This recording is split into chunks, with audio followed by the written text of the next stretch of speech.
Hello, everybody. This is Hopkins with Baltimore Heritage, and we're back with another of our 5-minute histories. And today we're going to talk about the building behind me, Masjid Ul Haqq.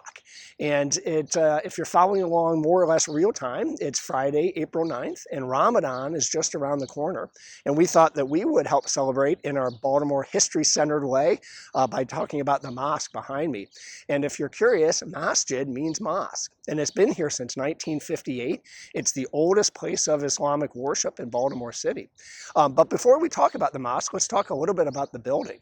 The building got its start in 1870 as a livery stable, and I have a small confession to make. When we were preparing for this video, I kind of didn't know what a livery stable was. I knew what a stable was, a place where you keep horses, but I didn't know what a livery stable was, as opposed to just a regular stable.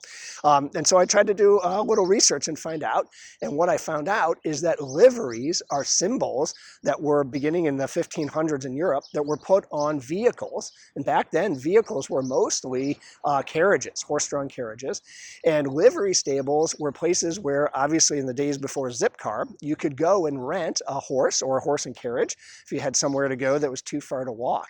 And the business owners would put their symbols, their sort of corporate logos on the carriages, maybe as a way of early advertisement. In America, livery stables transitioned into places where you not only could rent horses and carriages, but really more where you kept your horse and carriage. Let's say you lived in a row house and you could afford a horse, but you couldn't afford a carriage house of your own. You could keep it at one of these community stables. Or maybe more likely, your job was carting things around with a horse and cart, say vegetables from the Eastern Shore coming into the harbor, or heating coal or oil in the early days. You certainly didn't keep your horse and carriage in your row house backyard. You kept it in one of these community stables. So it got its start in 1870 as a livery stable.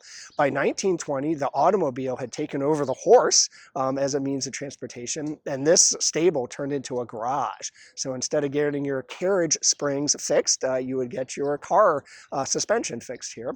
In the 1910s and 20s and 30s, this part of Baltimore was experiencing a transition from predominantly white Baltimore homeowners to predominantly black Baltimore homeowners. Streets like McCullough and Druid Hill Avenue right around here, and we're on Wilson Street, were part of that transition. And the garage was part of that transition as well. A gentleman named Chandler Wynn bought it in 1938. He had moved from South Carolina to Baltimore to go to Morgan State College, I believe, back then, and then bought this garage. Another person that was part of that great migration of African Americans moving northward was a gentleman named Wallace Muhammad. He moved from Georgia to Detroit, and in 1930 started the Nation of Islam. And it grew tremendously. By 1934 and 1935, the leader had become Elijah Muhammad, a name that some of us will recognize. And Muhammad continued to grow the church with mosques in Detroit. And then I think number 2 was Chicago. Number 3 was Minneapolis. Number 4 was Washington.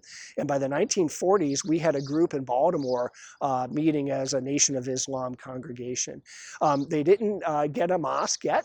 They hopped around to a number of buildings at first, but by the 1950s, they had become Temple Number 6 or Temple 6, and by 1958, they had purchased this building and became Mosque Number 6 or Mosque 6 in the Nation of Islam. They were led by a gentleman named Minister Karriem, Isaiah Karriem, and he grew the congregation upward as many as 3,000 people identified as Nation of Islam in Baltimore at that time. When they bought this building, they needed to turn it from an auto garage. It had also been used as a place called the Maryland School of Camera Repair, and then as a warehouse for a vinyl siding company. But they needed to turn it into their mosque, and they needed to raise money. They brought in 2 heavy hitters to help them. One was Malcom X. He spoke here in 1958, helped them raise money, and also spoke about the racial injustices and the social unrest that was happening here in Baltimore at the time and on the Eastern Shore in Cambridge. The other heavy hitter was Elijah Muhammad. He came in 1960, and I believe again in 1962. to standing room only crowds, 1,000 people inside, plus another 500 out here listening by PA, through a PA system. And they were successful in raising enough money to build a gymnasium and a recreation center. And let me read to you a quick quote from Minister Karriem on at the dedication of that. He said, "The only way to end juvenile delinquency is to get children in off the streets. We feel that this," meaning the rec center, "we feel that this is a step in the right direction." And so they were able to open up. They also opened up a cafeteria for 100 people, as well as housed a number of sort of civic groups, including a small business group that helped Black-owned businesses get their starts.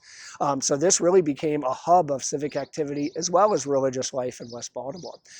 Things started to change a little bit. In 1975, I believe, Elijah Muhammad died, the head of the Nation of Islam. By 1976, the church had changed its name to Masjid Muhammad, and then also started an Islam school that is still going strong, I believe, today, either here or up on North Avenue. By the 1990s, they had changed their name again to the name that we have today, and also made some changes as well to conform to Islamic traditions. So I'm going to end both by saying thanks to the folks here at the mosque who have been such good stewards of this 1870 building, and also for working with the city's Historic Preservation Commission to get this listed as a designated Baltimore City Historic Landmark. So if you celebrate Ramadan, we wish you a happy and healthy holiday. And if you celebrate Ramadan or not, I'll encourage you to come on out and take a look at the city's oldest place of Islamic worship.